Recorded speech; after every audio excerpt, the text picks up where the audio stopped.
नमस्कार. मी विजय शिर्के, मुख्याध्यापक, जिल्हा परिषद प्रथम शाळा डेरेवाडी, तालुका जावली, जिल्हा सातारा.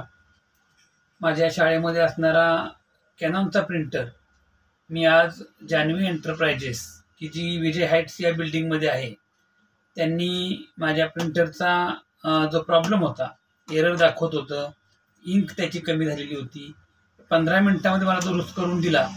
छान सर्व्हिस दिली, त्याबद्दल त्यांचे या ठिकाणी धन्यवाद. आपणही आपला प्रिंटर जान्हवी एंटरप्राइजेस चे प्रॉपरायटर DK साहेब यांच्याकडून बंद झाल्या तर दुरुस्त करून घ्या. धन्यवाद. त्यांची एक टॅगलाईन आहे, एक कॉल प्रॉब्लेम सॉल्व. आणि मला त्याचा अनुभव आला. मी एकच कॉल केला होता, काल त्यांना कॉल केला होता, त्यांनी मला 3 कॉल करून परत प्रिंटर माझ्याकडून घेऊन त्यांनी दुरुस्त करून दिलेला आहे. धन्यवाद.